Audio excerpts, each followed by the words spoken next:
Good evening, everyone, and welcome to the zoo. The minions with me this evening are Tyr What up? and Adam. Hello. We might be joined with an Inquisitor who may or may not be reporting live from a Chicago McDonald's bathroom in the middle of a gunfight. We aren't sure yet, but such is life in Chicago, right, Adam? I don't know. I'm hanging out in an Arby's bathroom, so. Ah. But are you in gangland? Are we going to hear gunshots and... No. But you might hear somebody arguing about what they ordered. That is fairly standard for Arby's, yes. Pretty much. They have the meat, they don't fucking listen, though. Well, no, it's more so they're wondering what the meat is. It's True. mystery meat. Sometimes you do have to wonder. It says roast beef, but I've never seen beef quite that shade or color. And why is it moving? Yep. Oh, that's just gah. It has to move. You don't want to eat half moving gah. I am a fan of meat that has been lightly killed most of the time, but... Wait. Question: how do you lightly kill something? So, You have a lightly killed is a common term for when someone likes rare, medium rare, and rarer. Lightly killed is when you have your son holding a flashlight over you as you kill the animal. Yep, or it is if you got the meat to a really good doctor fast enough, the animal might pull through.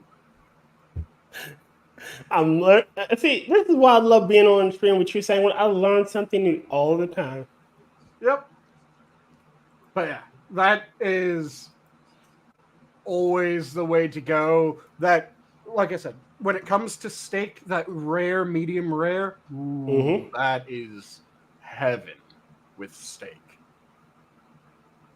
I would go rarer than that, but I like it warm all the way through. I want it body temp, and that normally happens at about rare, mid-rare. Okay. Cold, it just gets a bit weird mouthfeel to me. I think that's when you start when you get that route. That's when you have to have a TikTok account and just film yourself eating cold steak. Yep. Who eats cold fucking steak? Well, it depends. How much damn it, what's the term for it? I can't remember. How many anabolics are you taking? Okay, None. Tyr, understand. I was lobbing this up as a bit, like a joke bit, but apparently, okay, Sanguine. If you take enough anabolics, you will Frostbites. record videos of you eating raw meat and saying Raw that's- frozen meat. It's got to Yes. be iced. and saying that that's how you got your body. I'm Yeah. not the Liver Yeah. King. No, yeah, that's Yep. the other part of it is you got to have that like dude that looks like he's he's chiseled from stone, and all he does is eat frosted meat. You have to have You- someone that looks like just took Bane out of the Venom suit. Not from Ew. the darkness, but he was raised in the dark. I was raised in the darkness. You merely adopted it. Because And I had cold steak, and you warmed it up. just Bane. I am completely natural, and this is just from eating raw liver. Oh, Pay no attention to the tubes in the back of his head. What is Venom? It's A just really raw liver. bad movie series. Oh god. Well, Venom wasn't. Yeah, Venom wasn't that bad. Why the fuck am I lying? It was horrible. Pretty bad. and let me quickly double check, because what was the name of Bane's steroid? Venom. It was Venom? I thought so. Yeah. The technical term is Venom. Yeah, I thought that was the drug that he was Yeah, it was hyped up on. like generic drug that they can pull out. Yeah, and the Batman um Batman Beyond series, it's Slapper. Like they just had like patches and shit. Yeah, Yeah. because they had taken old school Venom and refined it so that they were able to do it as contact patches rather than Yeah. having to be IV'd in. Yep. And that's the curry shit. Oh man. But since we're on the subject of Batman and we were just talking about it, how they massacred my boy. They turned him into a little biatch. They gave him tits. They gave him bigger tits. Ooh. They gave him bitch tits. Penguin. Oh, Penguin. Yeah, they Yes. made Penguin a woman. Yeah, why Yep. did they do that? Because- do Oh, do you want to give the reason that they gave? Oh, okay. Hold on. First, I got 2 bits. One, I saw where Bruce Timm was pretty much like, oh, well, we didn't have enough females in the rogue gallery, which is. it was pretty much, yeah. But the other thing is, okay, but I saw the clip of the female Penguin, and it's like, why is it that it's like Jessica Rabbit at her Ink and Paint Club when it's the Penguin, and it's like this is a different character. Why Yeah, not just make a different It should character? have been what it should have been. You could have taken. All right, no one would have been a great villain for that one. Baby Doll. Mhm. Baby Doll would have been a perfect villain for that. All right, so Baby Doll's whole shtick is she has this rare genetic disorder, and she's just trapped in the body of a little girl. She's a full-grown woman, literally trapped in the body of like a 3-year-old. Yep. Oh, And she's fucking insane because I can't grow. Like I want to be loved and touched. I have the mind of an adult in the body of a child, and I can't do shit. Like I want to go out and I'm legally able to go out and drink, but people wouldn't even look at me. You know, give me a drink. So Yeah, she's it's fucking the crazy. fucked up thing where, depending on who's writing the character, because there have been a couple times where they've touched on the darker aspects of that. Yeah, Because she's a full-grown woman. Who are the only people that are interested in her physically? not the type of people we want to talk about. But yeah, uh-oh. yeah. But So, she's was sad fucked fuck up now. where she's just really fucked up mentally because everything has just screwed her over in life. And Yep. you can understand how she broke, but at the same time you're going, no, what she's doing is fucking wrong. She needs to be punished. Which is what makes a really good Batman villain. Really good Batman villains, you can kind of understand how they got to where they were, Yep. but you're going, you're still fucked up. This isn't the way to do this shit. That you can be sympathetic. Good Batman villains you can be sympathetic to, like Mr. Freeze. I love Mr. Freeze. Honestly, Mr. Freeze, Batman can solve Mr. Freeze's whole issue with a single donation. Fund his research. Yep. It would instantly neutralize him as a villain. He has no reason to be a villain at that point. You're funding his research into saving his wife. He's fucking happy. You know? Okay, well, I have no more reason. It would instantly end him as a villain. But Batman doesn't do that. He constantly battles Mr. Freeze.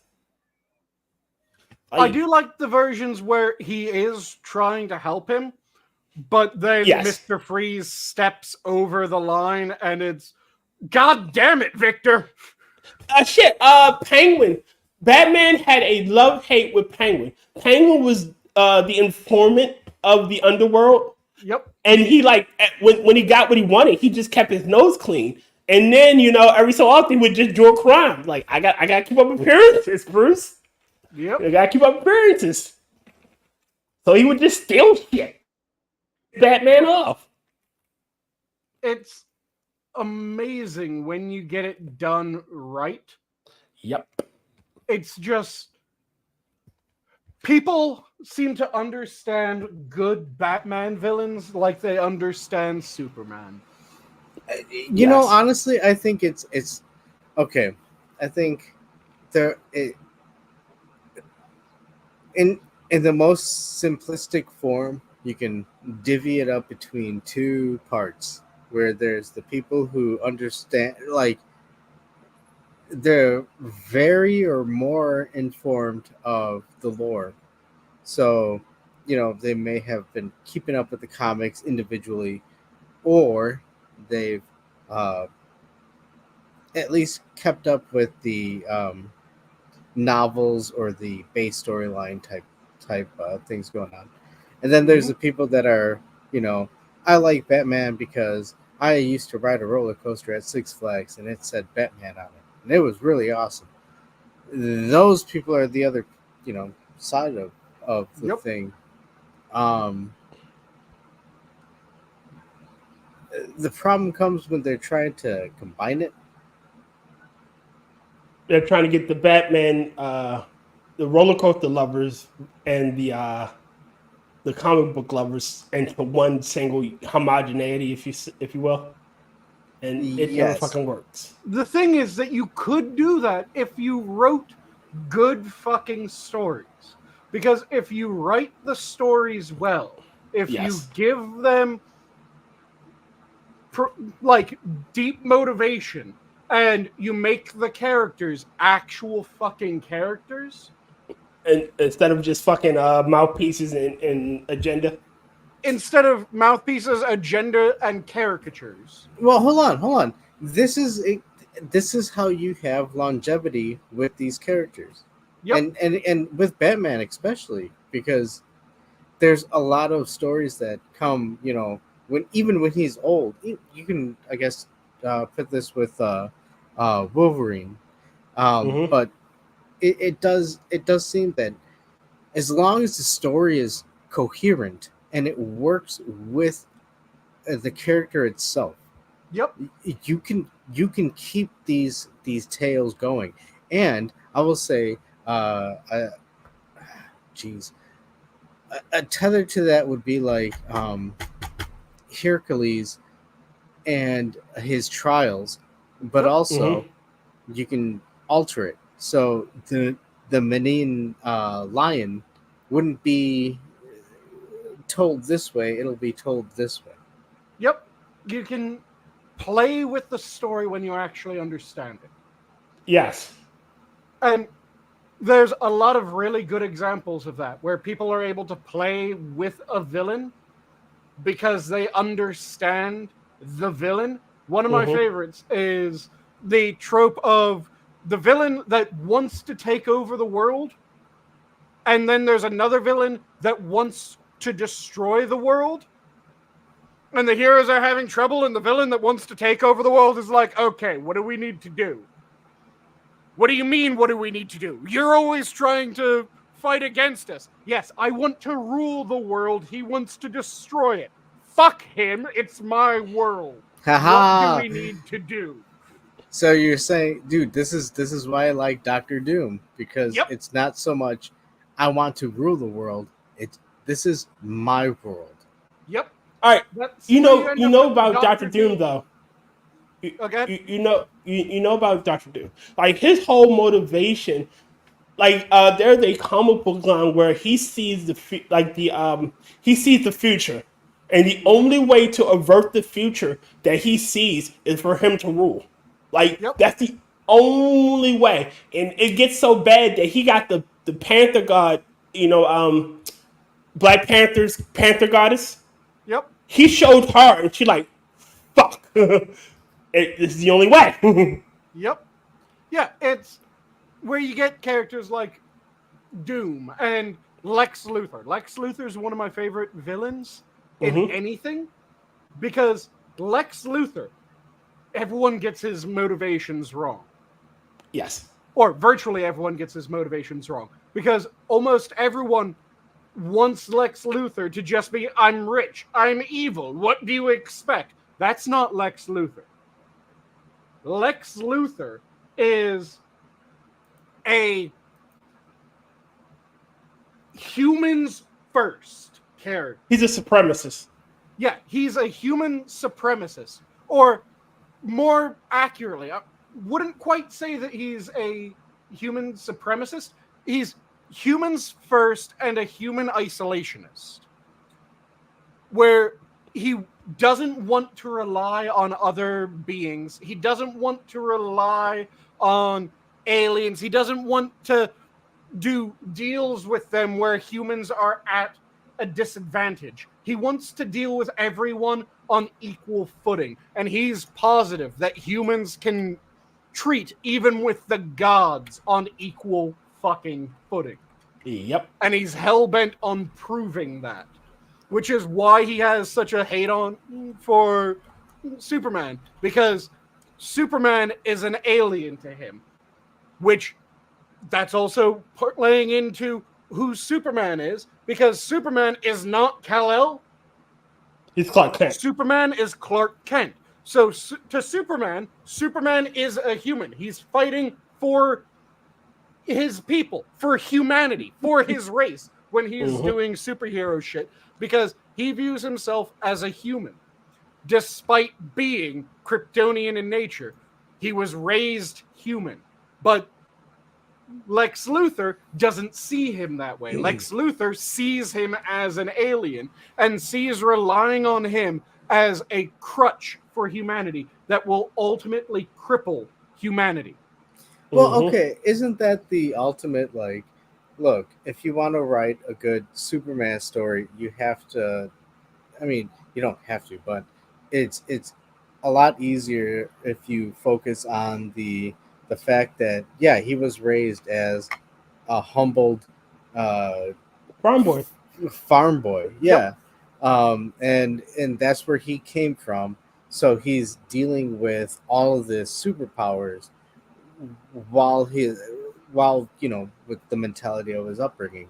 Yep. Against Lex Luthor, who, you know, comes from great power. You know, he fucking has everything. But he doesn't have the physical strength to be able to match Superman.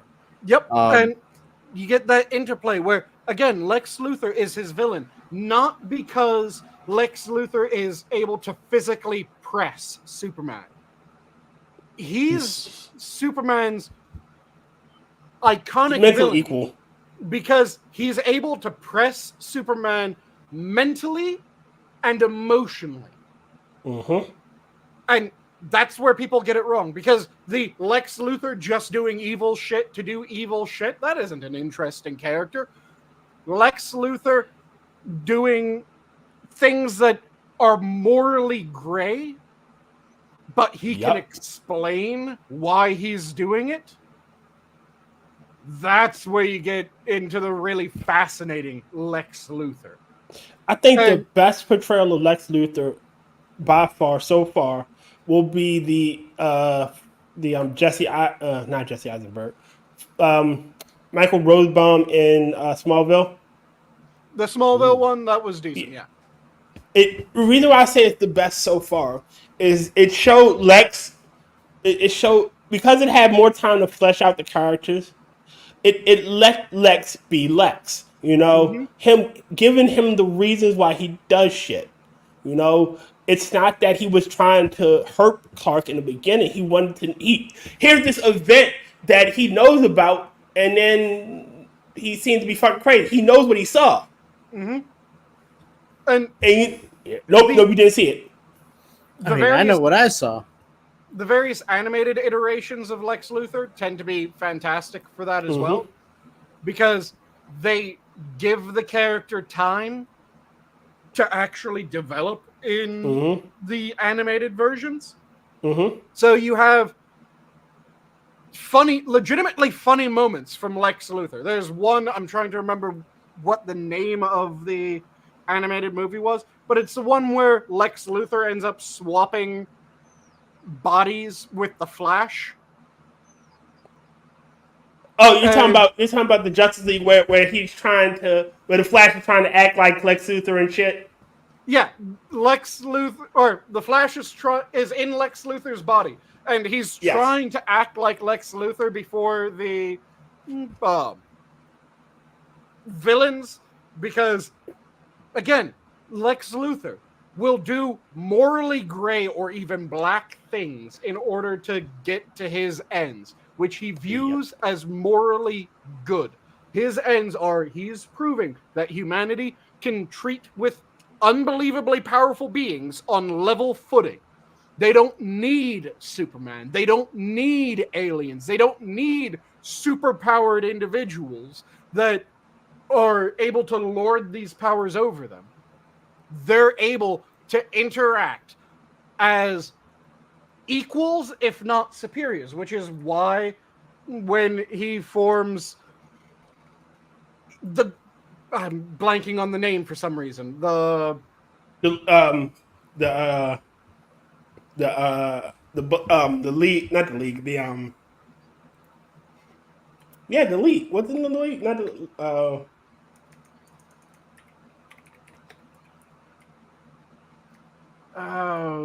It's not the Crime Syndicates of America. What was it? I don't know why I'm blanking and it's driving me crazy. We have the internet. Let's look it up. I'm Yeah, pretty sure the Driving league. me crazy. Lex Luthor. Please say I'm muted. And, So the Legion of Doom and Legion of Doom. Secret Society of Supervillains, because he founded two different organizations. Because he got ousted from the Legion of Doom, Temporarily. and he came back and retook his throne from fucking Gorilla Grodd. Yeah, and his whole deal with the Legion of Doom is, the Legion of Doom has superpowered beings and alien beings. Who's in charge of it, though? And most of them. The Legion of Doom was a lot of human or Earthlings. Yep. It Like, was a that lot was of his whole Earthlings, shit. but not entirely. And Yes. the whole thing was that even when it wasn't Earthlings, who was in charge of the Legion of Doom? He was. Yes, because you had Gorilla Grodd, the Joker, Brainiac, Sinestro, Bizarro, Toyman, Riddler, Scarecrow, Penguin, Cheetah, Black Manta, Solomon Grundy, Captain Cold, Giganta, and a shit ton of others that went through the Legion of Doom. But it was always Lex Luthor was in charge of the Legion of Doom. So in his evil organization that, it used aliens, it used superpowered individuals, it was still, you listen to me, you little shit. Because again, his take is that humans can treat with these sorts of beings on equal or superior footing. They don't need to rely on them. They can use them if needed. And this is why I love Lex Luthor, because Lex Luthor is the quintessential, someone's trying to destroy Earth. Okay, what do we need to do? Darkseid's doing shit? Fuck Darkseid. He's an alien just as much as Superman. Batman, what do we need to do? You're human, I'm human, let's plan this shit out. Well, shouldn't we ask Superman? You're human, I'm human. What part of that do you not understand? Let's figure this shit out. Fuck talking to the alien, do it our fucking selves. Yeah. And when there was the movie where he and the Flash switched bodies, and the Flash was trying to act like Lex Luthor before the Legion of Doom, the Flash was suspicious as shit because he just kind of ended everything with, because I'm evil. And everyone's going, what the fuck's wrong with Lex? And Lex Luthor was found out a little bit slower than the Flash, but then Lex Luthor has the moment of, wait, I'm in the Flash's body. I can figure out who the Flash is. He pulls off the Flash's mask, looks in a mirror. I have no clue who this is. Puts back on the mask. You can get legitimate comedy out of Lex Luthor. Because again, he isn't just pure evil. He's willing to do horrendous shit for what he views as a greater good. For him, the ends, if it's to protect Earth, the ends justify the means. Yep. And yes, we should have remembered, meanwhile, at the Legion of Doom. Meanwhile, at the Legion of Doom, Justin Trudeau plots his next move. Succeed. Succeed. Also, Solomon Grundy want pants too. Yeah. Toy Master wants more toys. You have these fantastic characters, and the trick is you need to understand the characters in order to write a good story. Mm-hmm. And once you understand the characters, there's legitimately things that you could put the Joker in where the Joker would also do a fuck this guy. Okay, Batman, you need help with this fucker. Fuck him. Shit, the Joker has a code of morality. Like, people assume that the Joker just wanted destruction. He has a code. It's a fucked up code, but he still has a line he will never cross. Oh yeah, and one of the quickest ways to get the Joker to turn on you is if he thinks that you are going to successfully take out Batman. Yep. Oh, no one kills the bat but him. Dead. No one kills the bat. No one gets to kill the bat but him. Yeah, you're fucked. If you convince the Joker that you are a bigger threat to Batman than he is, fuck you. You're gone. He will do anything that he needs to in order to make sure you're gone. Yep. He told them all, like, no one killed the bat but me. Yep. With Lex Luthor. Again, if the Earth is threatened, not the Earth is going to be taken over by one of his plans, not anything like that. If the Earth is threatened, Lex Luthor is going to show up and be like, okay, so what is it? Fucking Kryptonians? Here's my kryptonite collection. Everyone grab as much as you can. We're going into this fucking fight. Yep. Somebody grab you get that. Oh, sweet. You got that one. Good. Go ahead. Yep. And he will just immediately show up and be like, okay, let's fuck up these aliens. Fuck them. This is my Earth. And this is why in the comic books, Lex Luthor became president at one point. Yep. And he was a fucking good president. Because he genuinely, like you said, he genuinely cares. Yeah, he generally cares about humanity. He just hates that so many people are so willing to rely on these superpowered alien figures to be safe and to solve problems. This is why one of the other really great moments of Lex Luthor was Lex Luthor ends up getting tricked by Brainiac at one point to further Brainiac's plans, and he makes a bunch of robots and shit like that under Brainiac's control. Mm-hmm. And then the moment that he realizes he didn't program Brainiac, because that was how Brainiac was able to trick him, he thought that he made Brainiac and thought that Brainiac was working for him, and it was just something that he had been able to do. Then he finds out that Brainiac isn't something that he made. It is an alien creation. And he just shows up like, okay, I made this shit. I know how to break it. Fuck you. What part of we can do it ourselves did you not understand, you fuck? You thought you were smarter than me? Fuck you, you aren't. Lex Luthor seems like the type that will cut off his nose despite his face.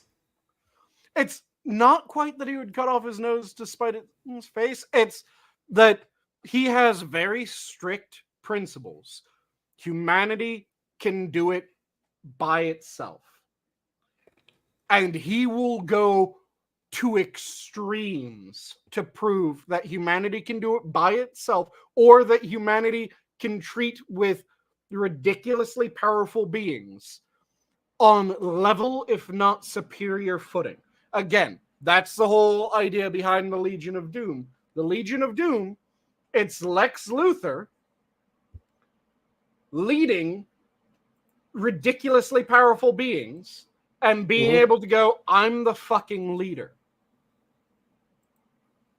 Yeah, you have these powers. I don't have those powers. You could kill me in a fist fight. You're a fucking idiot. Oh no, you're gonna kill me in a fist fight, but you know what? I can still out-thank you. Yeah. You can kill me in a fist fight? Fantastic. Do you think we're ever going to have a fist fight? Do you legitimately think that I'm ever going to allow you to have a fist fight with me? Wait, who are you fist fighting with? I'm saying that with Lex Luthor, when it comes to the Legion of Doom, it's very much a, yeah, you could kill me in a fist fight, but fuck you, we aren't having a fist fight. It'll never get to that point. Even if you think that you could have a fist fight with me right now, I have 27 different things that the moment that it looks like you're going to try to do a fist fight, the moment I even think that you might try to do a fist fight, they start triggering. Well, I think that also rolls right back into both Superman and Batman, where they're not going to kill the villain. Yep. So Lex Luthor could be pushing that button, but he would never push the button. Yeah, Superman would much rather. I mean, again, because it is the corn-fed farm boy Superman, and he's not going to kill the person. You're gonna sit in a cell. And the same with Batman. He's not gonna kill the Joker. You're gonna sit in a cell. You're gonna sit in a penitentiary or whatever. But that's and again, Lex Luthor has done well. He also kind of has that same mentality towards Superman, because Lex Luthor doesn't want to just kill Superman. He wants Superman to have to admit that he lost. Well, let's also not lie. In terms of a business factor, and I'm not sure because I don't follow a lot of DC stuff, but I would figure figuring out ways to take down Superman would be very beneficial in terms of a marketing structure. But then again, that's I don't follow DC as much as other people. To put it in terms that you would be 100% familiar with, Adam, Lex Luthor wants to Vercingetorix Superman. Okay. So for those who don't know that historical reference, do you want to explain it or shall I, Adam? Go ahead. So when Julius Caesar defeated Vercingetorix, Julius Caesar didn't want to kill Vercingetorix in the battle that he beat Vercingetorix. He wanted to have Vercingetorix surrender so that when he went back to Rome, he could hold a triumph and he could parade Vercingetorix through the streets of Rome in chains, letting everyone know that he was beaten.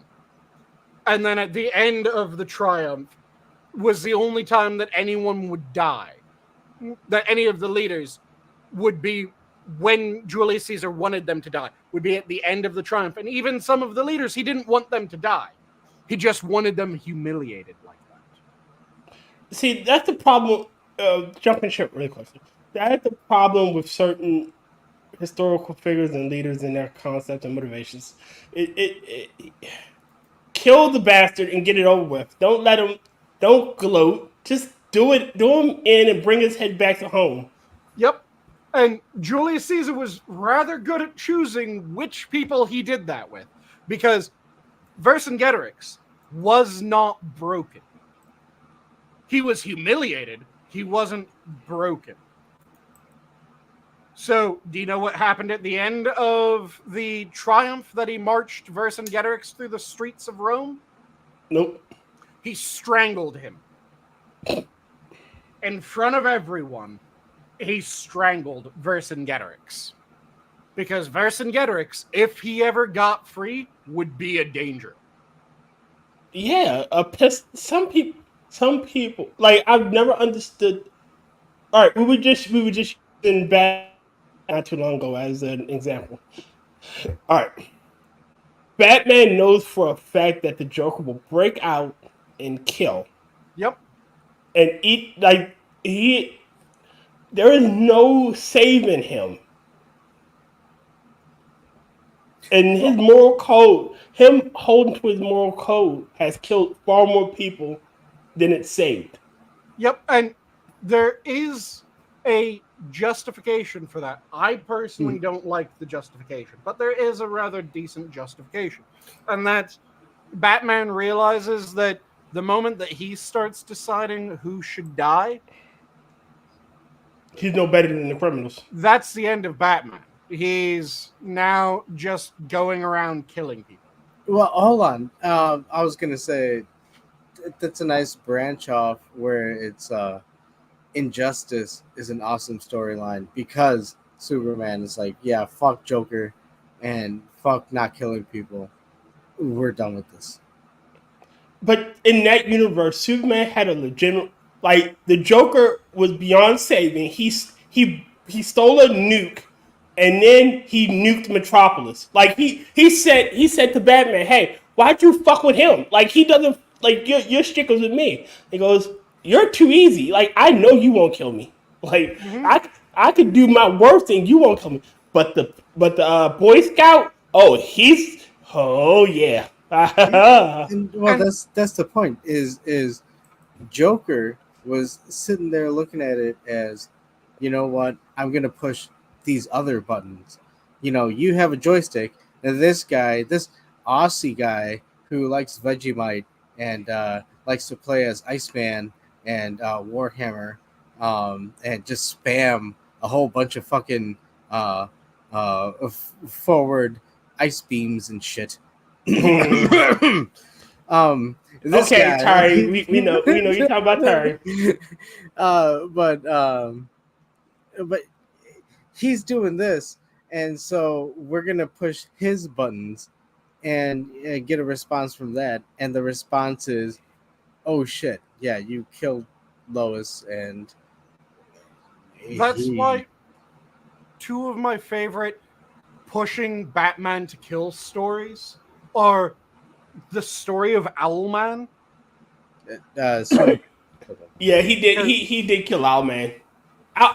The only way to save the multiverse was to kill Owlman. Yep, and right. he killed Owlman, but also Owlman was Bruce Wayne. He was Batman at one point. But then you saw what happens when Bruce Wayne decides for the greater good this person needs to die. That's how you ended up with Owlman. And then the other one that I really liked is there's one of the comic book runs, I can't remember which one it is, where Batman kills the Joker. But he doesn't go evil, he doesn't go insane. He killed him entirely with forethought for a very specific reason. Are you talking about the Killing Joke? No. So there's one of the runs of comic books, the Joker starts fucking with Superman, and it's kind of going towards the Injustice type setup. Mm-hmm. But the Joker almost kills Lois. Batman realizes that the Joker almost killed Lois. That's part of the Injustice League. Say again? That's part of the injustice. Like I said, it started going in that direction, but it didn't. It deviated from the injustice. So no. It's part of that. Because that's a dream. Or when Superman gets the ring taken from when he gets fucked up after the fight with the Green Lantern Corps. Mm-hmm.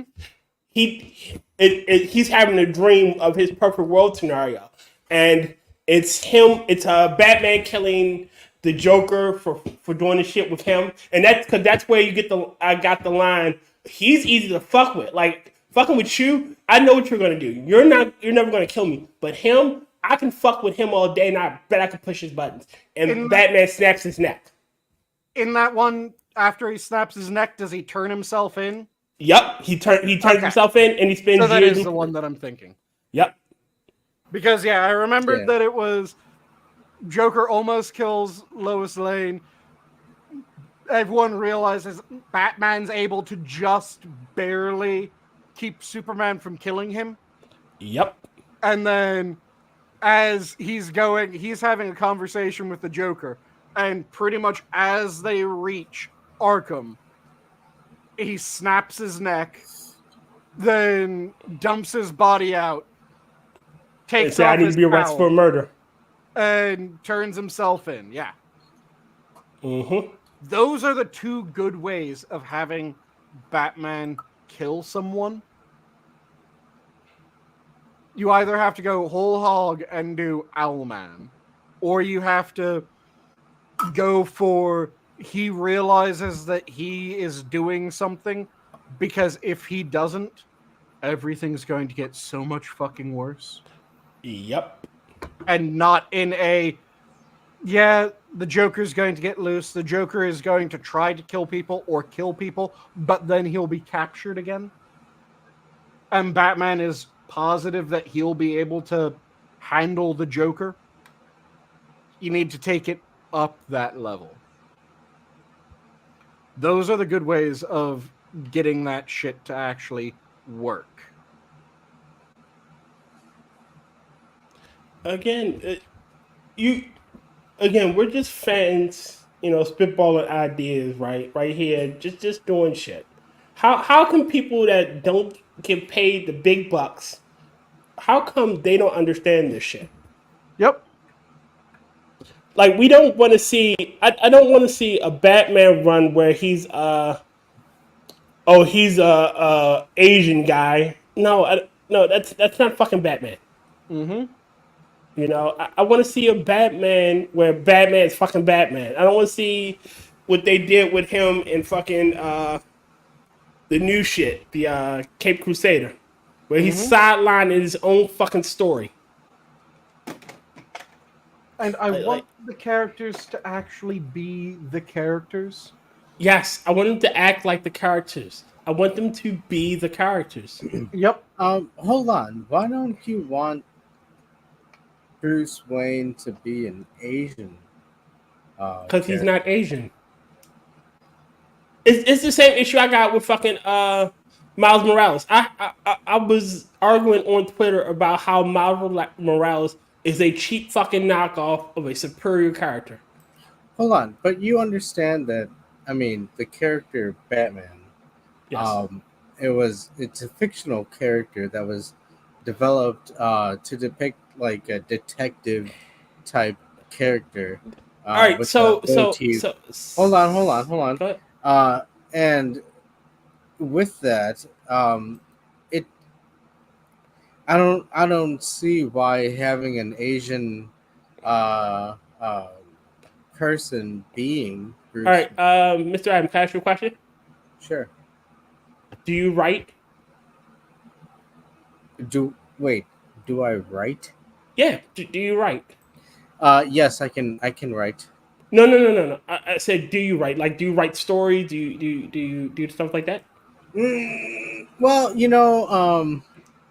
while I can write, right, I think my strength is more in the artistic side. Okay.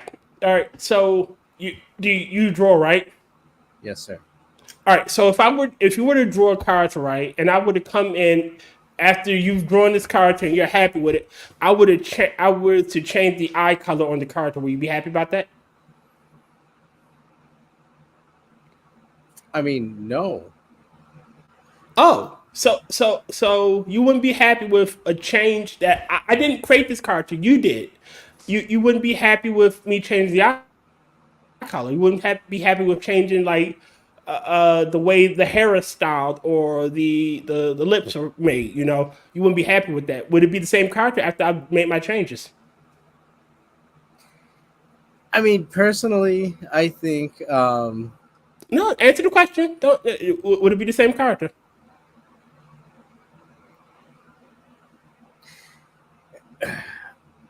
personally, I think Mr. Adam. I did not create whatever you're doing. I did my character, and you're No. I'm you're no, crafting a whole different character from what? I'm crafting a whole new character. All right, and now my perspective on this is from a writer's perspective. When I create a character, the you change a single color, a single hair on their head, it creates a brand new character because you have to account for all the backstory for that shit.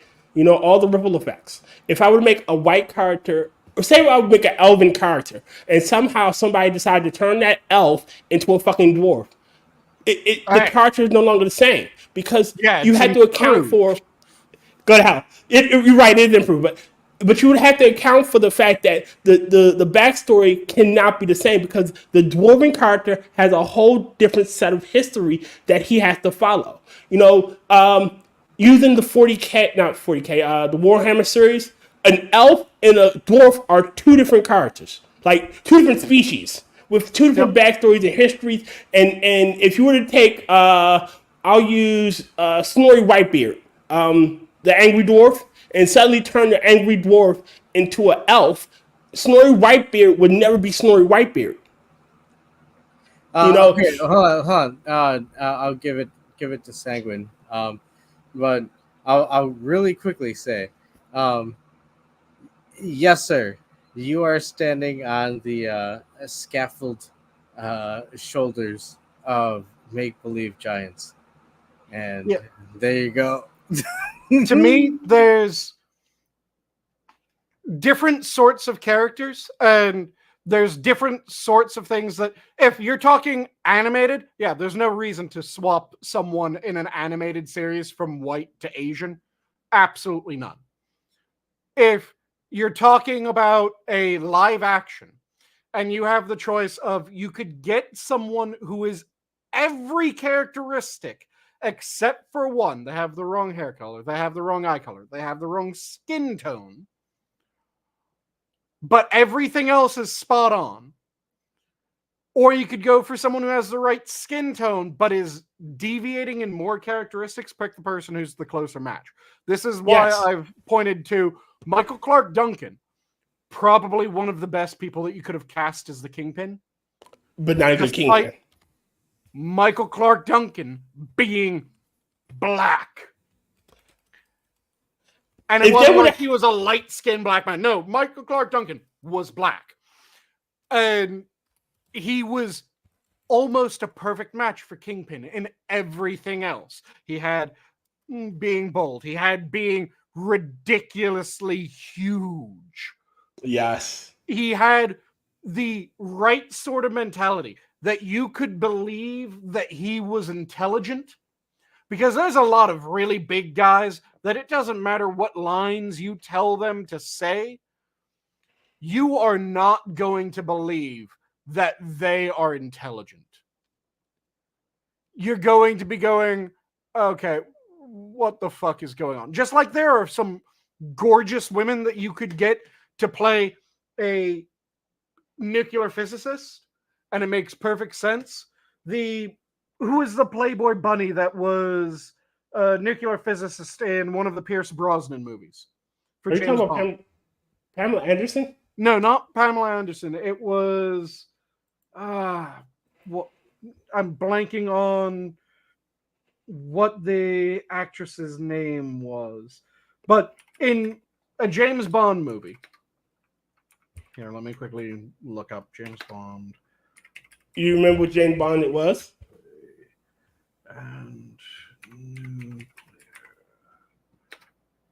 physicist. It was the one where it had Boris and his habit of clicking pens, where he went. It was Christmas Jones is the character's name, and she was played by Denise Richards.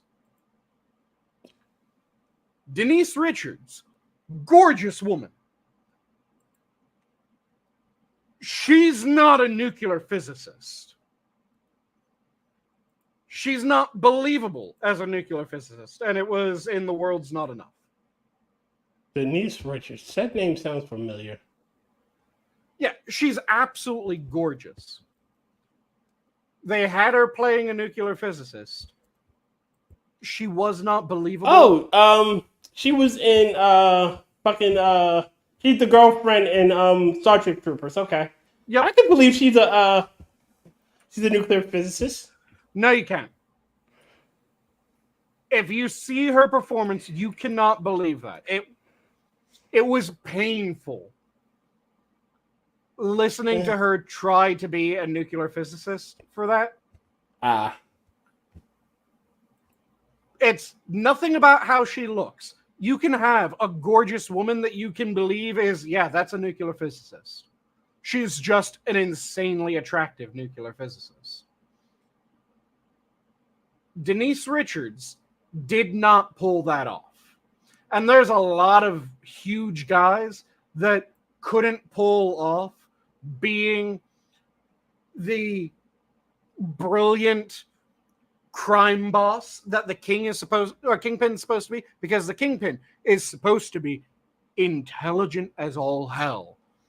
And again, he's massive, but he's massive. He kind of looks fat, but he has that power lifter build of he looks fat, but the dude can crush you like a soda can. And there's a lot of big guys that meet that physical requirement that you would not be able to believe are intelligent. Okay. And there's a lot of intelligent people that can't get that build. Michael Clark Duncan had that build and could play that sort of character. So he was a good cast. But there's a difference between casting someone like that, where they have every other characteristic right, except for, well, the Kingpin's white, Michael Clark Duncan's black, and casting someone who everything is wrong, or 90% of it is wrong. And again, if it's an animated, there's absolutely no reason to do that. Yes. If you want to have a black superhero, I think it was Stanley had the, if you want to have a black superhero, create a black superhero. Hell, I'll make a black superhero. I'm not just going to palette swap one of my characters. I'm going to make a new character that is a superhero in their own right. And that should be the way that it is. You want a black hero? Write a hero who's black. Don't just go, well, I really like Iron Man. I'm going to make black Iron Man.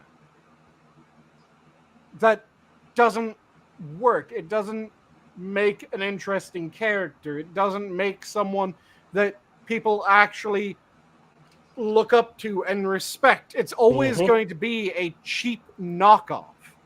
Yep. So what you do is you make your character unique. You make your character from the ground up. And when you make your character from the ground up, that character is interesting. That character has depth, at least if you're a good writer. And that character fucking matters. That's what you need to have. That's what you need to do. Hold on, Sanguine. But what if this character that I created, and I put all this work into the areas that you were just talking about? Yep. What happens if people are not interested? Then the marketplace has decided they're not interested, and or you don't shove them down. All right, my issue with fucking Miles Morales they shoved him into everything, and everything they put him in became this Black Thor.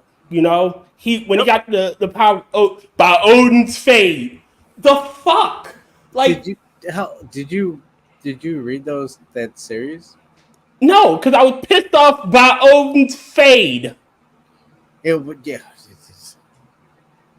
It's if your character doesn't appeal to people and you want it to appeal, go back to the drawing board. Yeah, There's a literally. shit ton of people that have made characters, have written stories, and it just doesn't work. And if they give up, that's it. That's the end of their story. They've decided that's the end of their story.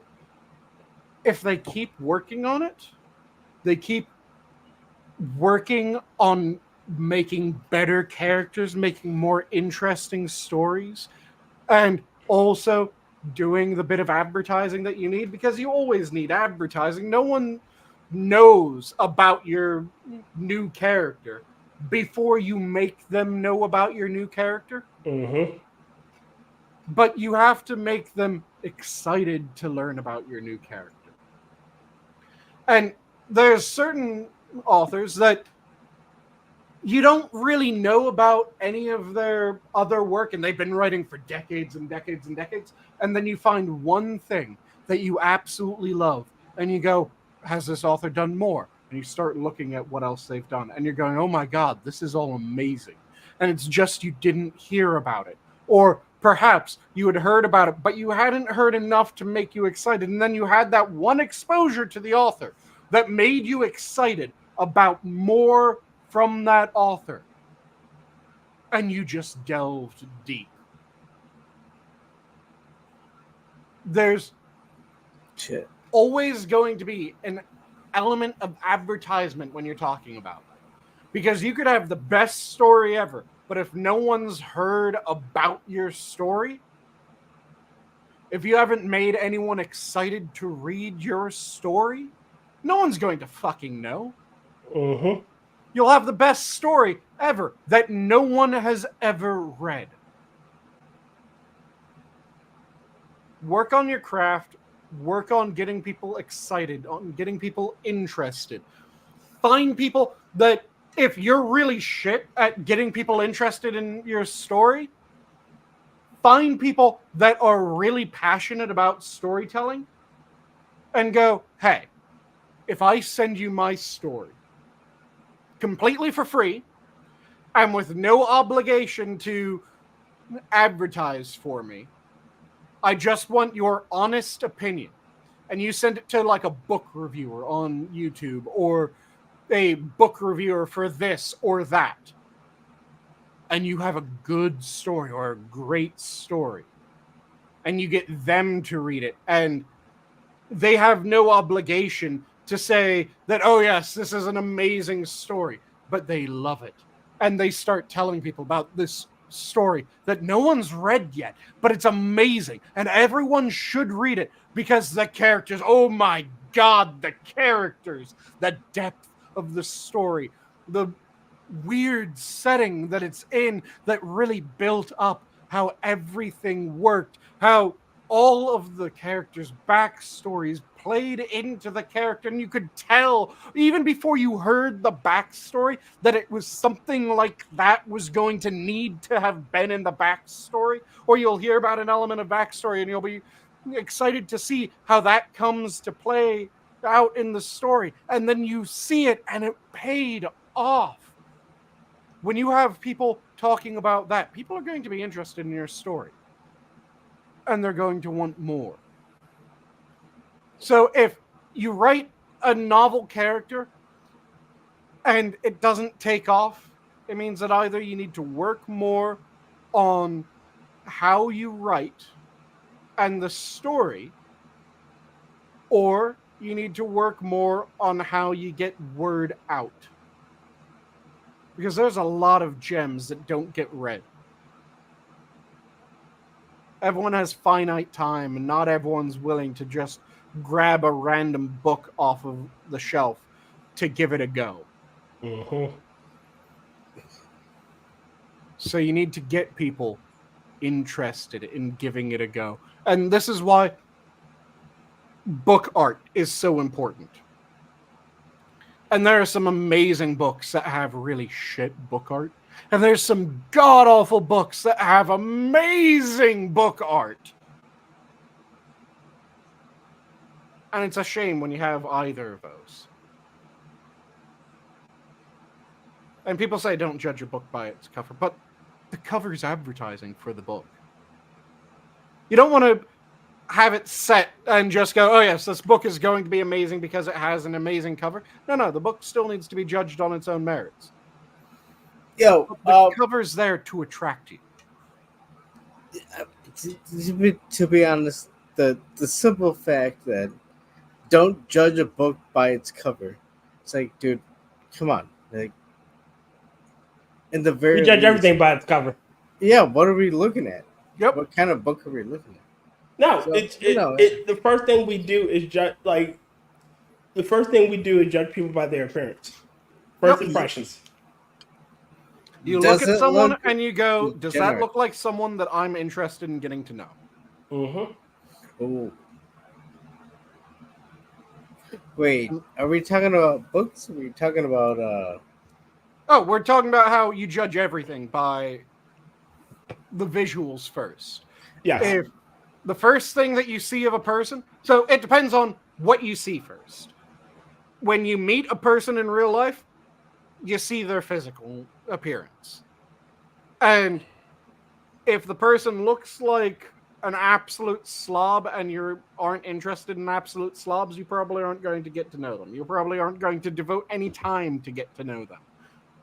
Which is why one of the biggest tips for if you want to meet people, if you want to meet a significant other and you're trying to do that in person, be clean, dress nice, care about your physical appearance, because that's your advertisement for you. Yes, the advertisement for Minion soap and shampoo. Make sure you smell. Smell of Troy. Yeah, you don't smell goofy. The fat, heavy Minion soap, because you want the fat to be on the high side when you're making soap. That way you get that added bit of kind of luscious texture. Whereas if you do a lye heavy soap, then it's really dry. Hold on, dude, Sanguine. Are you surprised that I know about saponification? No! Okay, so can we have two different types of Minion soap? Please, can we have different types of Minion soap? Oh. You want the really dry lye high soap? Well, okay, there's different, textures or mixtures. Functionally, unless you have extraordinarily greasy skin, you don't want lye high. Well, lye high. What is lye high? Not lye high the game. Lye high. Lye high the game. Wait, really quickly. Cannibalistic, what is it? Black Iron Man doesn't shoot lasers. He shoots plasma spears. Lasers. I'm a firm laser. If someone was writing an Afrofuturist Iron Man, I have absolutely no doubt what you said would be accurate. Because for some fucking reason, people have decided that Afrofuturism means that they're chucking spears. Oh. I don't get why that's Afrofuturism to fucking everyone, but that's Afrofuturism to people. Well, they chuck high-tech spears. Again, if you want to have a weapon that reflects traditional weapons, go for, don't go the Addle route. Go for, the gold weapon, which is a spear and a rifle. Yes, it's a fusion. Holy shit. Okay. Excuse me. Or you can go for the Quattro Blade from the Quantum Blades? The Quattro Blade from Farscape. Yep. Or you could do if you want to have a reason why they're using melee weapons, because if they're using melee weapons, you have to fucking justify that. Yes. There's melee weapons that you don't have to justify. No one has to justify why people are using knives. Knives are fucking convenient. Everyone's always going to be using knives. I don't care how far into the fucking future we get. Someone's going to be using a knife. Somebody's going to get shanked. Yep. That's always going to be a backup melee weapon at the very least. But if you're talking about they're carrying full spears or even short spears into combat, why? Give it justification. You can do the cultural justification of, well, the Jedi, they view using blasters as less civilized. And also, they have the ability to, with a lightsaber, deflect blaster bolts. Okay, they have a defense that is able to prevent ranged weapons from being as effective against them.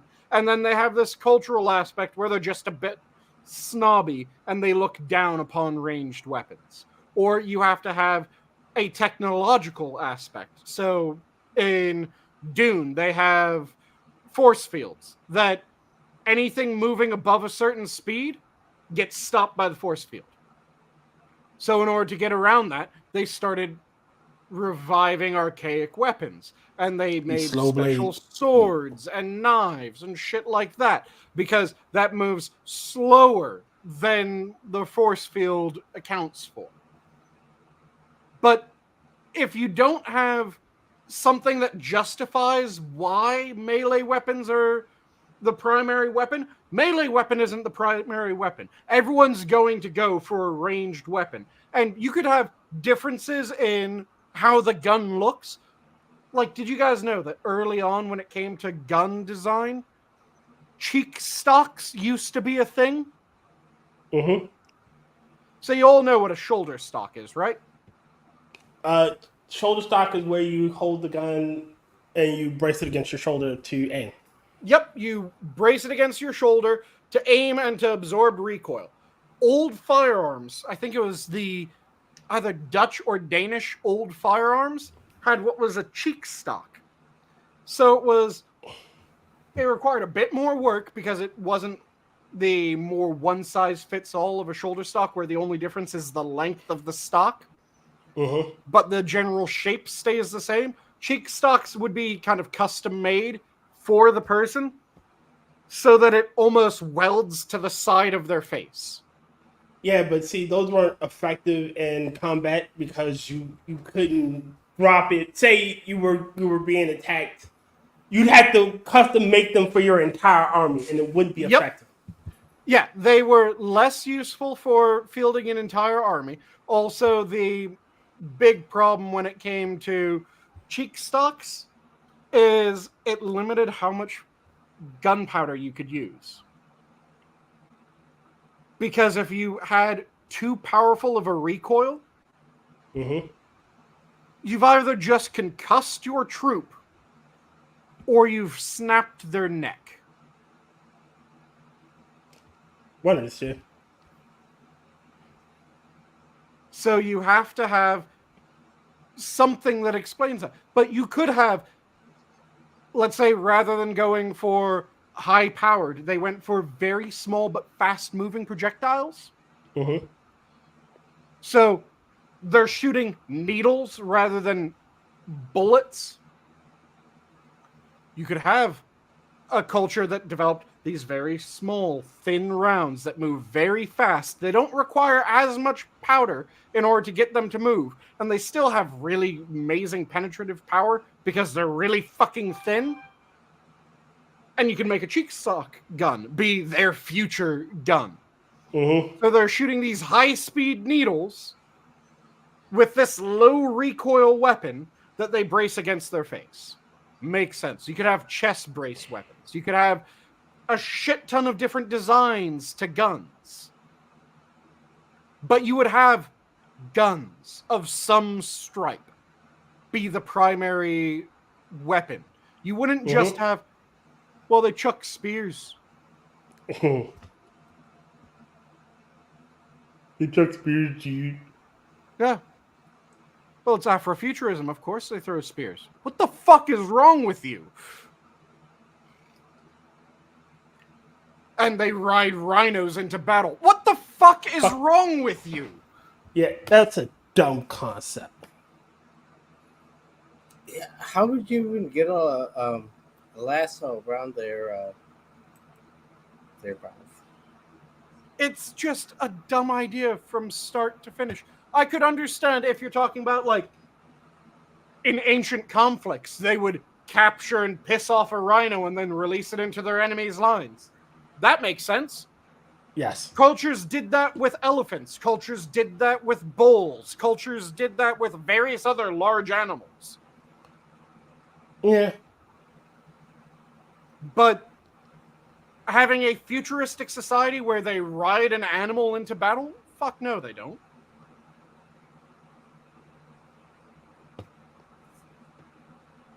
I don't understand how Afrofuturism became, low tech. Essentially, we go back, instead of using advanced technology, we go back to using, basic shit, spears and animals. We're rolling around in animal hides instead of, synthetic fibers. Yeah. It's because I will never stand that one. It's because people don't understand why developments were made. Like I said, there's things that you would obviously have as differences. So the style of knife used would probably be very different. If you're looking at Afrofuturism versus like Western futurism or Asian futurism.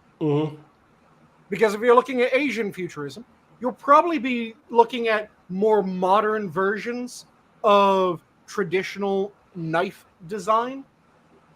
So if you're looking at, like, let's say, Japanese futurism, you'd probably be looking at, like, high-tech alloys being used to make various types of tantos.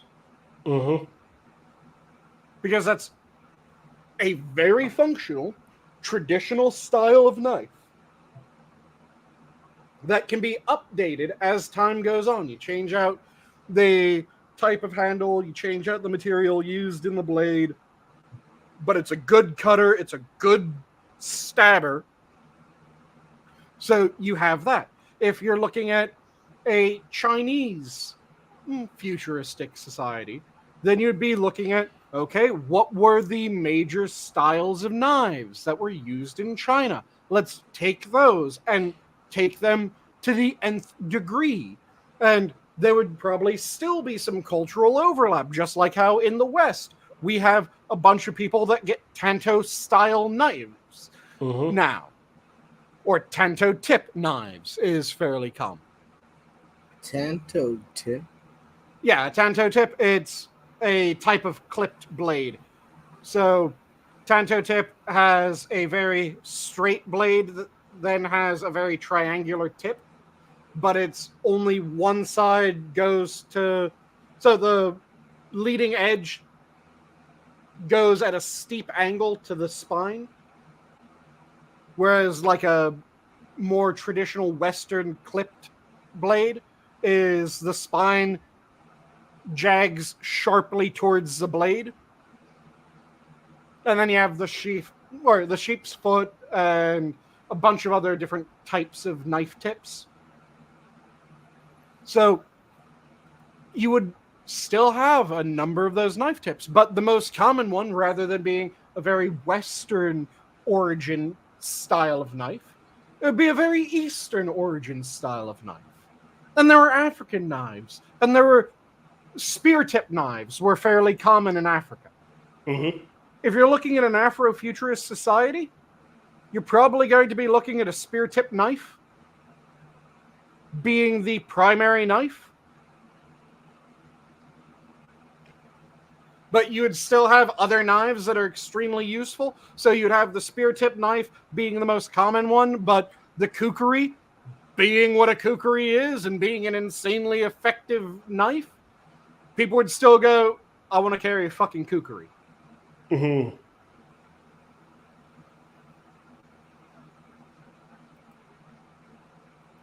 And that's where you would get the difference. And again, the style of dress would change. It wouldn't just be, well, they still wear exactly tribal. Because look at Western style. Western style deviated massively from traditional Western style. But you could still see elements of traditional Western style in modern Western style. Shit, Here and look at the suit. You can clearly see the evolution of the suit. It's still basically a suit tie. It's not the flared collars anymore, but you can clearly see that. You can see in the dresses. The dresses don't have the bustle and shit like that. The big poofy shit. The But bustle, you can still see the classic shape of the dress. It hasn't changed much. Yep. You know. So you can see an evolution of the clothing. Yep. So you take traditional styles and then modernize the traditional style. Don't just go, well, it's Afrofuturism, so they'll be wearing cheetah pelts, right? No, they wouldn't. They'd be wearing faux cheetah. They might have like really nice coats, might be a cheetah pelt. Day-to-day clothing? No, it'd probably be flax or linen or any number of other fabric crops. Shit. In an Afrofuturistic society where, growing crops is not an issue, where you have what is it? Guess would be the cross pollination of shit. Where you had Africa expanding out and colonizing the rest of the world rather than the rest of the world expanding out and colonizing Africa. Yeah. Yeah. You'd probably have a blend of styles.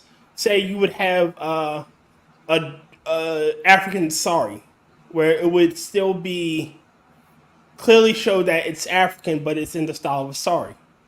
Yep. Or shit, African style kimono with African designs on a kimono, a traditional kimono. Yeah. Shit, you may have the tie, you may have the suit from the European where they colonized the Europeans. Yep. You would have elements of different cultures, but you would have those elements still reflecting a traditional motif of some sort. So a good example would be suits.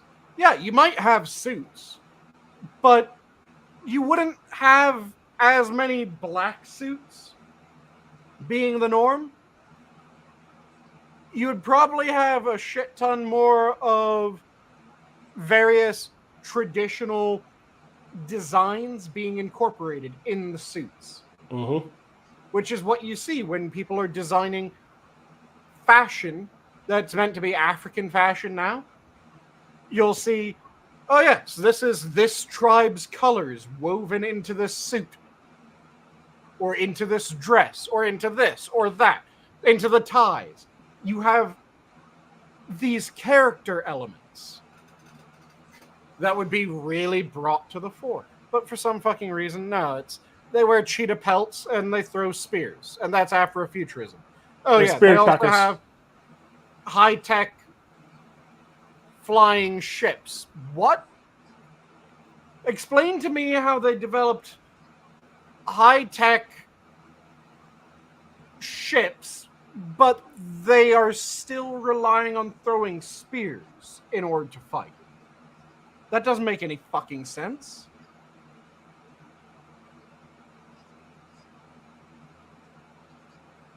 The minds of uncreative people. Wait, they never account for shit like that. Yep. Plasma throwing stars. And again, there would be certain dress elements that would be different. So if you had a culture that didn't really develop pants, then they would probably not have the same wealth of pants. Or they might, but they would look slightly different. Yes. Like if shit, you were imagine Imagine the African take on a kilt. Yep. Or if you're looking at like Japan futurism, where Japan never got colonized or forced to trade, more accurately, forced to trade with the West, but developed faster than the West, you'd probably see a lot more of those very loose, blousy pants. Yeah. That were fairly traditional in Japanese style when they were wearing pants. Because they had their kimonos, yukatas, and shit like that, but then they also had these kind of loose fitting pants. And those would probably be the more common pants. You'd have shit like that. But no, people just go, well, Japanese futurism, they're clearly just going to still be using katanas. Why? Why would they just be using katanas? Guns exist. Afrofuturism, they're still just throwing spears. Guns exist. Why? Why would they just throw spears?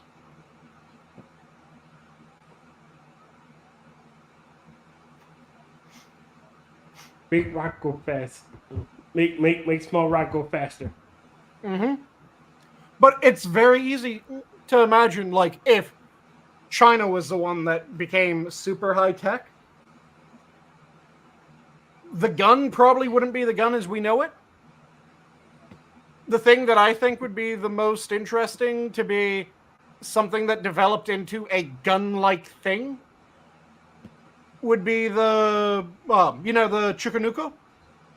No. The repeating Chinese crossbow.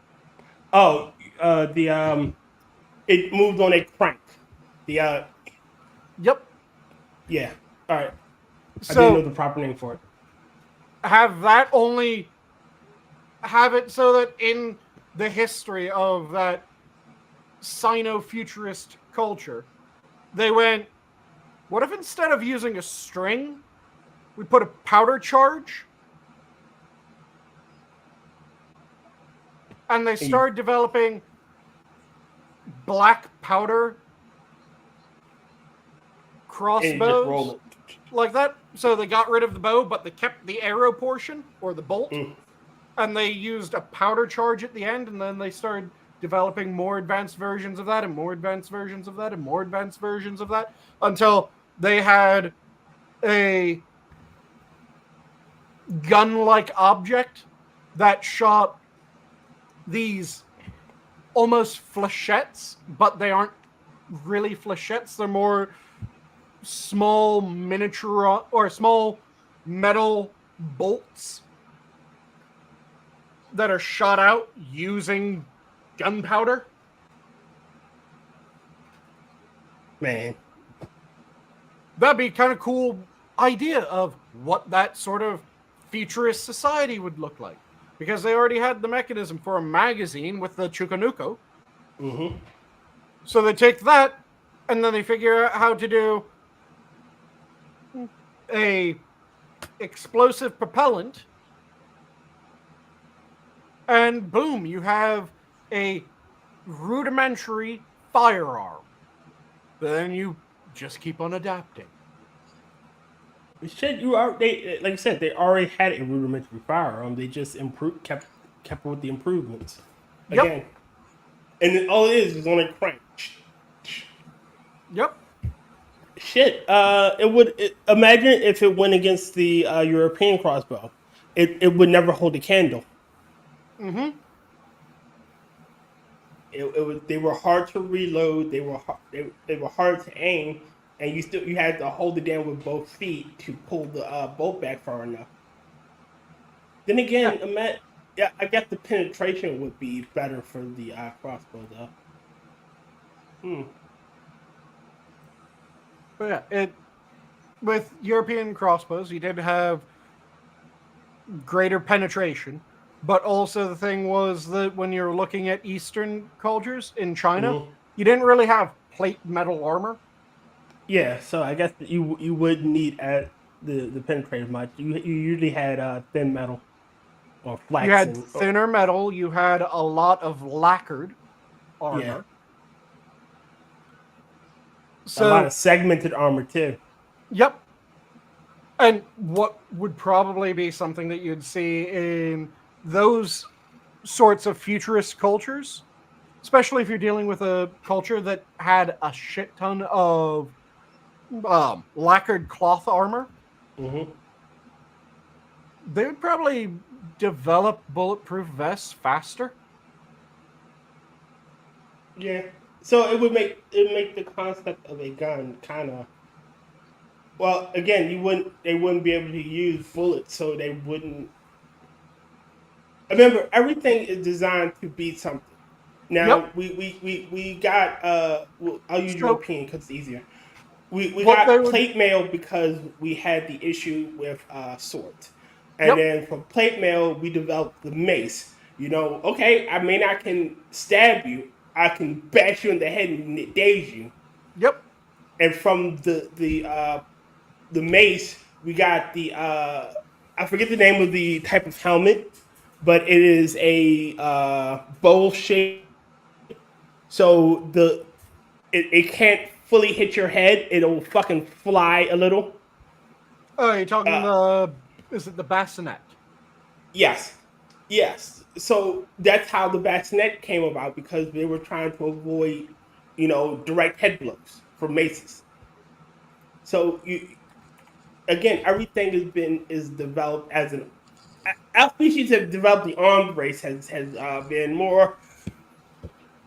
War has been a driving force for invention since the beginning of time. Yep. But yeah, Oh, you you, developed a bow. I got a shield. Fucking get through yep. that. But yeah, you probably would still develop a bulletproof vest. It just wouldn't be called a bulletproof vest. But you would still have that, yeah, we layered a shit ton of Kevlar. And it stops shit from penetrating. Only they would have slightly different design if you're dealing with the miniaturized metal bolts.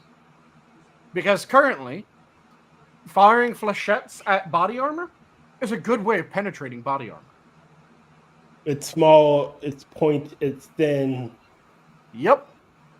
It the issue with a bullet. It's a lot more surface area. It'll hit, and it could shatter. But a Yep. flechette. So you know that you can cut a piece of paper with another piece of paper. Yep. It's because the surface tension on the part you're cutting is being distributed from the edge of the paper, and you can keep on going through it, right? Yep. And that's the concept I'm thinking of when it is, because it's a concentrated point being propelled. It doesn't have the expansion needed, so it'll propel in and keep moving because it's a little hole being made with that tiny little point Yeah, and keep there's moving. also something that has been done a number of times by various. I Make think a we put paper him down to saw sleep. blade. There it is. Say again? I think we put Adam to sleep. Ah. Well, it is getting towards the 2 hour mark. I was enjoying myself. But yeah, you can make a paper saw blade Yes. that can cut wood. Yes. And it's the same thing. There's ways of writing future tech. And it is a lot of looking at, okay, what tech do they have? Mm-hmm. And how would that advance given these things Mm-hmm. going on? So you have to come up with, okay, what's the tech that we're advancing? How would this tech advance as time goes on? And you just keep on running through it until you get to, oh, so this is what this society would look like if left to its natural technological development after this amount of time. Mm-hmm. It's a fascinating thing that people don't do enough. which is frustrating because that's why are you writing if you don't want to figure out how and why something works? I mean, that's the whole point of creating. That should be something addressed in like world building. Yep. Like you need to know how your world, the logic of your world works. If your world does not have logical consistency, then it is fucking shit. Mm-hmm. Like if you say that, you know, a rock can fucking kill a tree, you know, just use that as an example. Mm-hmm. And all of a sudden, someone takes a rock and he bashes it against a tree and it doesn't do anything to the fucking tree. But you just said that in your world these rules exist. Mm-hmm. And that's the thing. In order to create, you really need to define your world. Mm-hmm. And you need to maintain how you defined your world, which is why one of the biggest things that causes me to completely give up on a story is when they have to abandon the rules that they made for the world or the rules that they made for the character. Perfect example I just thought of. The hold-on maneuver. It cannot work in Star. Like it can't work. Yep. With how we've dealt with everything in Star Wars, it makes no sense. It is a visually impressive spectacle. Yeah. But it doesn't work with the rules. It breaks all logical consistency in that world. Yep. Because hyperspace, it's its own separate reality in a sense. Yep. And even then, I'm still harping on that. The fuel shit. Jesus fucking Christ. Yep. And if you were going to have the hold-on maneuver, even if it's 1 in a million, you do realize that every single group that had ever had a grudge against a larger power would just crank out a bunch of bricks on hyper space engines and try to hit it. Yep. Shit. You have it's a you 1 have in a million maneuver, but that 1 in a million, we've made 4 million of them. We're taking out your shit. Shit. You with how disposable droids are in that universe, that should be a common occurrence if the hold-on maneuver is true. Yep. Oh, I'm not sending my troops in. I'm just sending, you know, a bunch of shit droids and fucking paper airplanes. Mm-hmm. And even then, it would break up. So you couldn't have a large fleet together. Yep, because that large fleet would immediately get torn apart by the bricks on hyperspace engines. Yep. You wouldn't have fighters. You just have your shit. I got one better for you, Sanguine. Open and bricks and hyperspace engines would fly out. Sanguine, I got one better for you. It would become a common occurrence because you have astromech droids and people who are very intelligent working to make that a common occurrence. Yep. They would have that mystery solved. They would go from being 1 in a million to 1 in 1,000, and less than that by the time like a group of astromechs figure that shit out. Yep, they would be refining it until it's functionally 1 in 1. Yeah. And it would, again, just be, you have a ship, it releases a bunch of bricks attached to hyperspace engines. Mm-hmm.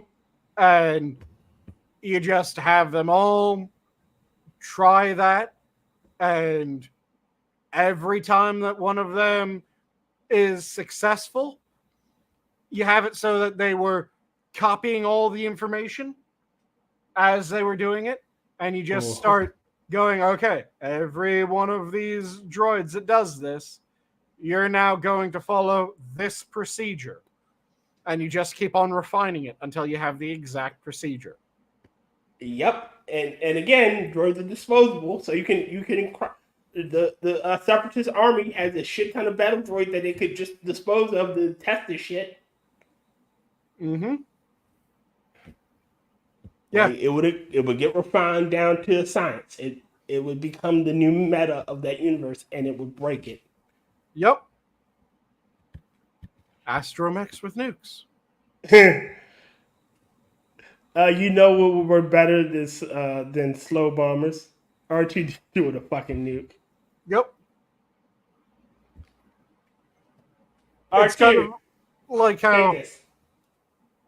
my favorite trope from sci-fi is that alien races have gone over to energy weapons, and humanity, when it reaches the stars, we aren't going energy weapons yet. Because it's fucking Go retarded. for mass acceleration. Yes. Have you? It's a line said in fucking Mass Effect, I believe, 2, where it's this drill sergeant is talking to two new recruits. He goes, "So tell me, what is Newton's first fucking what is Newton's law? Object in motion will stay in motion until thrown out of motion by an equal force, right? Mm-hmm. That means that Sir Isaac fucking Newton is the deadliest motherfucker in space." Yep.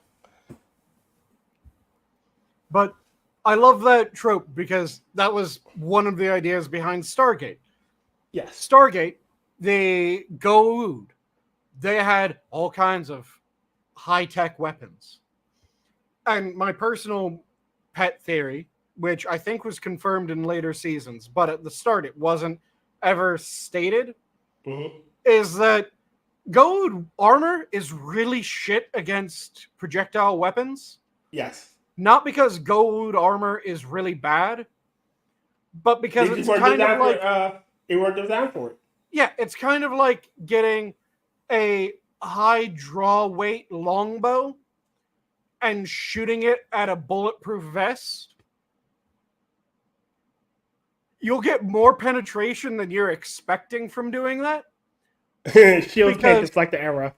The bulletproof vest is not used to dealing with a fucking arrow with a 200-pound pull draw weight. Mm-hmm.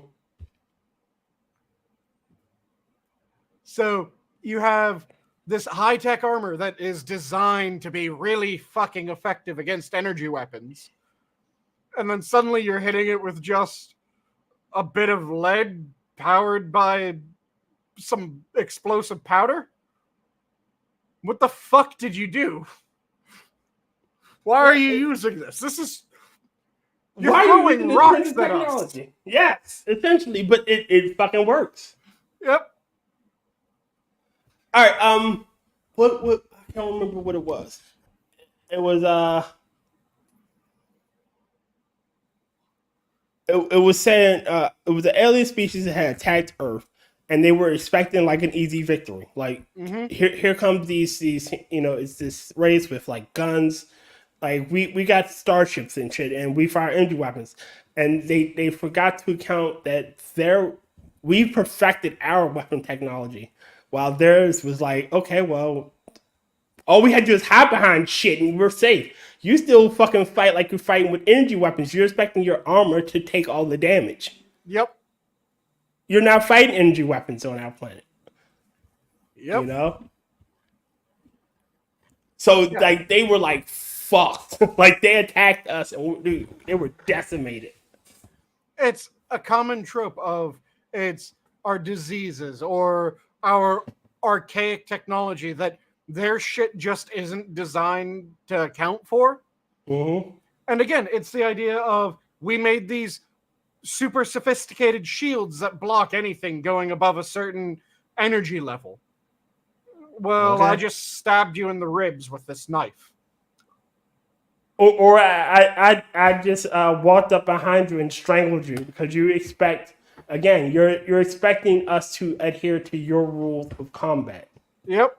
And you're not fighting us on our rules because getting up close and personal is something we love to do. Mm-hmm. You know, shit, you relied on your technology so much that your physical body isn't as strong. Yep.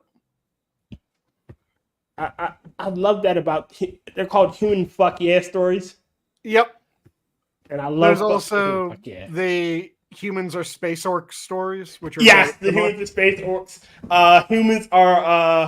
Humans are actually a fucking disease, Yep. a galactic disease, because we reproduce faster than most races, and we can survive damn near anything. Yep. Like there was this one where I love this line. He goes, like, if you have a human settlement near you, don't attack it. Try to make peace with them. And the alien goes, why? Because humans can adapt to whatever you can throw at them. If you send them to the coldest planet, if you give them time to prepare, if you give them time to get ready, you're fucked. You never give them time to prepare because they can adapt to anything. Oh, you're gonna attack them on this ice planet. Well, they've already set up a forward base and they have adapted to the cold. Like they have on these animal pelts that we've never fucking seen. Or there's this gaseous world. Well, they sit above the gas in their little space station and just wait for us to fucking come out. Yeah, they're Like, sitting above the gas layer. Also, we're fucking harvesting it. What the fuck? Yeah. This is bullshit.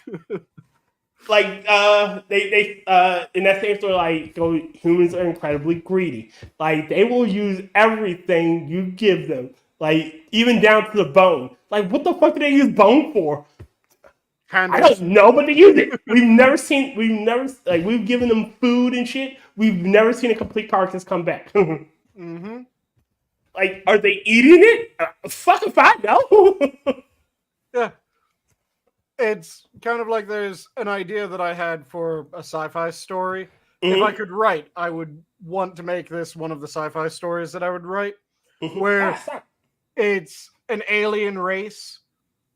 Like there's a massive intergalactic community, and they're looking through the galaxy to find signs of intelligent life. And as they're looking through the galaxy, they just start seeing large portions of the Milky Way go dark. But the Milky Way doesn't destabilize or anything like that. It's just these sections where there were stars go completely pitch black. Because we build Dyson spheres. So they send science ships in order to figure out what the fuck's going on with the Milky Way. And as soon as the first science ship approaches the Milky Way, they end up having their comm system patched into, and something gets shunted into the ship, and then a translated message is playing on a loop saying, like, it's just almost hysterical begging of, please tell us that you're coming in peace. Please do not make us fight you. Please tell us that you come in peace. And it sounds like they're absolutely broken up as they're begging this. And when the message goes back, yeah, we come in peace. What's going on? There's just like immediate ecstatic messages being sent back, and then humans bored and start greeting and mingling with people, getting to know them, or mingling with the alien races, getting to know them. Humans quickly become part of the intergalactic community, and they become the most insane diplomats. They absolutely refuse to engage in any war, but they will try to stop every fucking war. And it's not like they'll send one diplomatic ship. No, they will send fleets of diplomatic ships. And the intergalactic community never sees human warships or any ships that even look like they could be human warships. So it just becomes a thing where they think that, warships. Humans are an extremely peaceful race. That's why they were begging us for peace. They must have ended up surviving past this galactic cataclysm, and that's the reason why sections of the galaxy just went dark. And they're the survivors. So they're pacifists, effectively. And it's humans working their way throughout the Galactic Society, and they're always helpful when it comes to technology. They're always helpful with everything. And again, anytime that it looks like there's going to be war, just fleets of diplomatic ships go out to try to stop war. And then another galaxy starts having ships just pour out of it, outside of the intergalactic community. Ships pour out of it, and they start sweeping through the intergalactic community.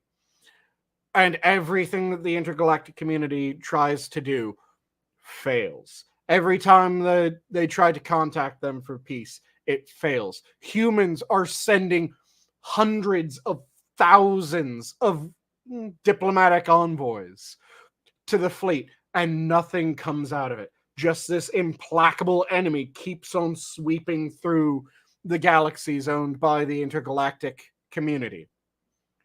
And then suddenly, the aliens realize that it's been a little bit since they've seen humans. All the humans, they start to think, might have died in these diplomatic missions. Except there's one human. He was the representative to the Intergalactic Council.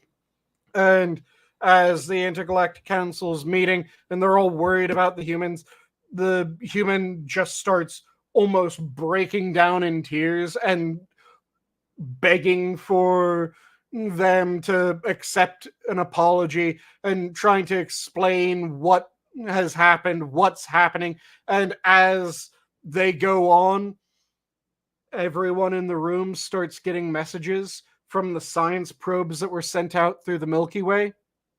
And the dark sections of the Milky Way have started to move. And then those gravity wells vanish. The enemy fleet is nearing another sector, and suddenly massive gravity wells pop up all around it. In an instant, the entire enemy fleet just gets wiped out. And then the gravity wells vanish. And another enemy fleet moves into another sector. Gravity wells pop up. That fleet moving into the sector vanishes. Gravity wells disappear. And as this is happening, everyone in the room is getting these communications. They know that this is happening. They have no clue what the fuck is happening. And then they realize that the only one that isn't confused is the human representative, who is seeming more and more distraught. Not confused, but distraught as these messages are pouring in. And he starts explaining that humanity wasn't the only race in the Milky Way, but it is the only race in the Milky Way now. And explaining that humanity wasn't always peaceful. Humanity had a long history of being very, very good at war. And the enemy systems and sectors just start being wiped out as he continues to explain everything. And everyone's suddenly realizing that the people that were begging for mercy weren't begging for mercy, or weren't begging for peace because they were worried. They were begging for peace because they didn't want to fight anymore. And it's just the enemy race is getting completely exterminated through system after system after system, as these gravity wells just keep on popping up and then disappearing and popping up and disappearing and popping up and disappearing, leaving entire sectors completely expunged of the alien race. And then finally, just insane volumes of calls begging for diplomatic meetings, begging for treaties, begging for anything, start pouring out of the controlled systems as each one goes silent, one after the other after the other. And then they're driven back to their home galaxy. And then one final time, the gravity wells disappear, and then the sensors back in the Milky Way sense the gravity wells again. Mm-hmm. And a single ship goes to that sector to negotiate peace. And the human envoy, as that ship is going out, is still just almost completely beside themselves and saying that they understand if humanity's kicked out of the international or the intergalactic community, just please don't try to come after us. And if someone needs to be punished, that's why they were left there. They'll take on any punishment for the entire species. And that's when the story ends. What do you think, Sam? You should attempt to try to write that. That sounds good. Because it's just one of those, oh shit. We poked the bear. Yeah. Because there have been moments like that in history. It was, I think, Mattis, when ISIS was starting to cycle up. Mm-hmm. He had the line, I beg you with tears in my eyes, don't make us end you. Mm-hmm. And that was going to be one element of the story as well. That initial message where it was interpreted as, please don't make us fight with you. It was going to be a mistranslation in that initial communication that was going to come out in that end bit, and it was going to be, please don't make us exterminate you.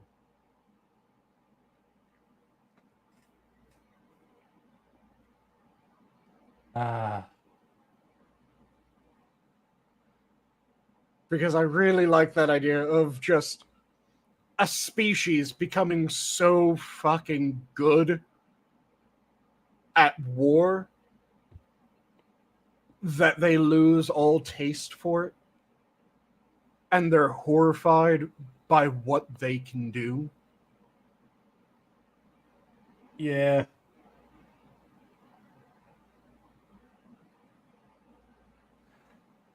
And yeah, the sleeping dragon idea.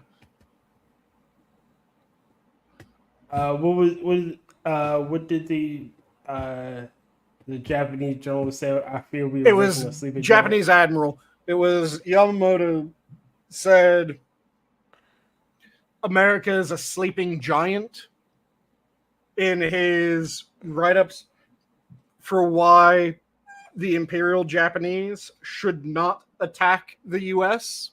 Mm-hmm.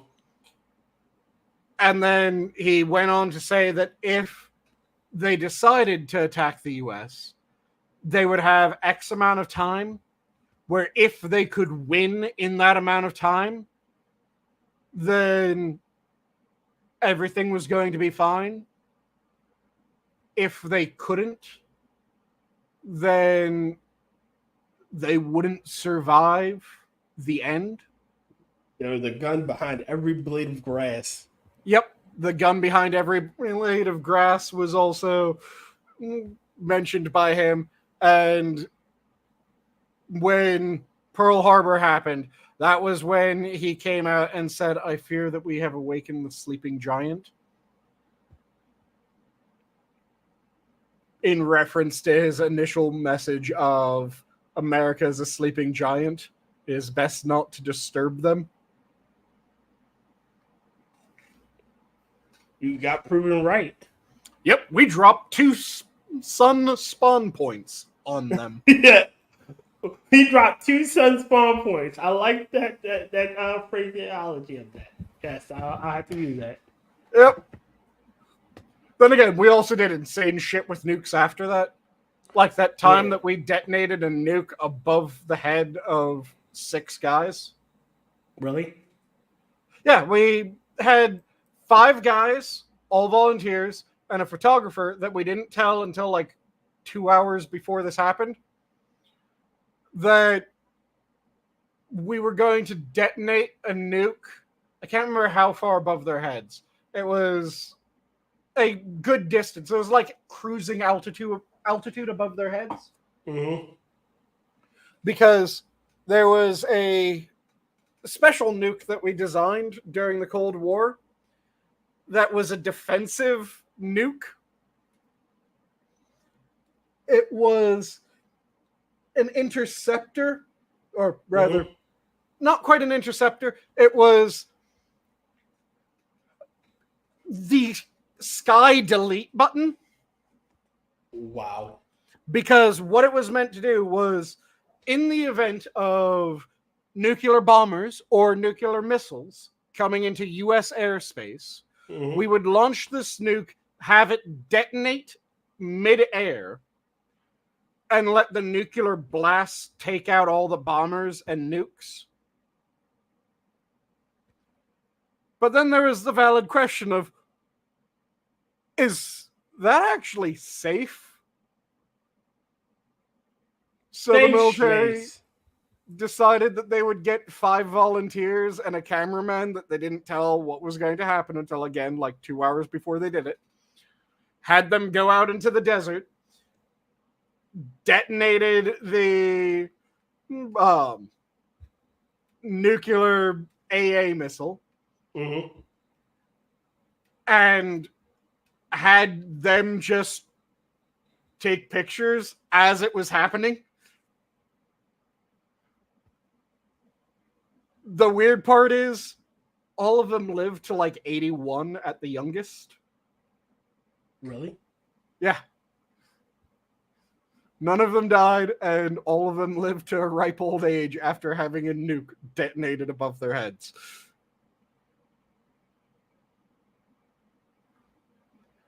It's one of those weird experiments.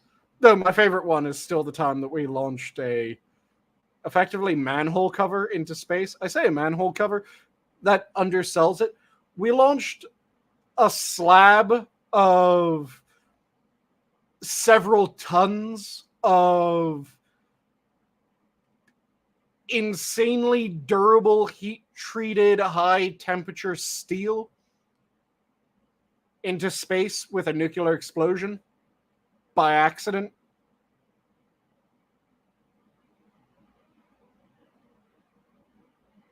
Yeah, we launched an Uber manhole cover into space. Because we set up a high-speed camera in order to figure out how quickly it was moving after the first test, where we did something similar, but it was a slightly different design, so that one probably got burnt up. But the camera that we were using did something insane, like 20,000 frames a second. So, a ridiculous number of frames, right? How many frames do you think we caught the manhole in? Or the manhole cover in? 1. Yep. We caught it in 1 about 3/4 of the way up. That shit was moving.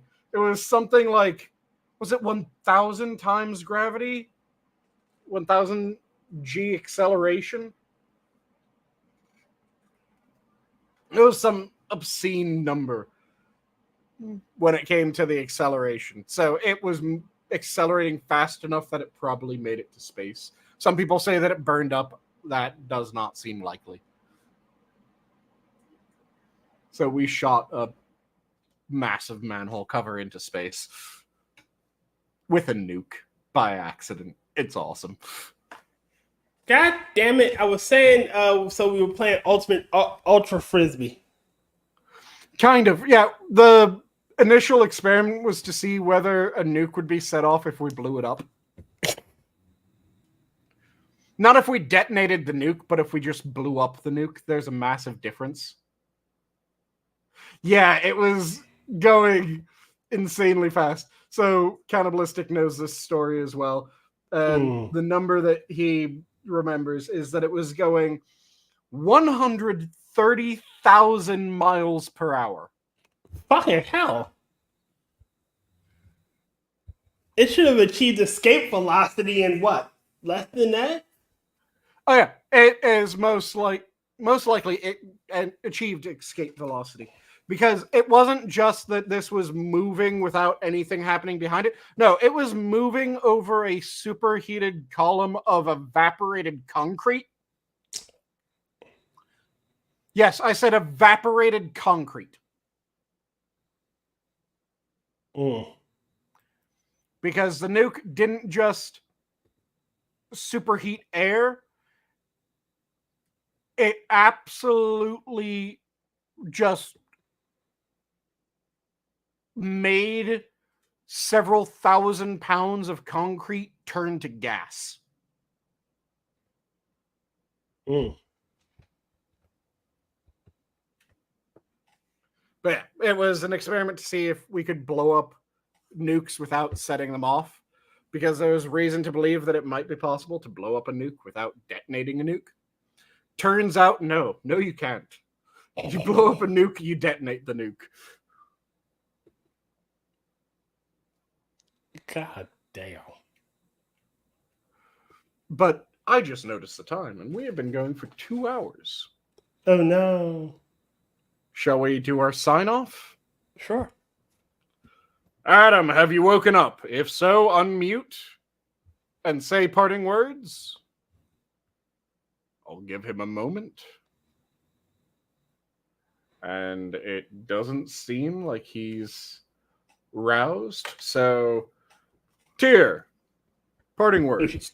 If you're passionate about saying we devour him, don't let him devour you. And I'll leave off with the most important step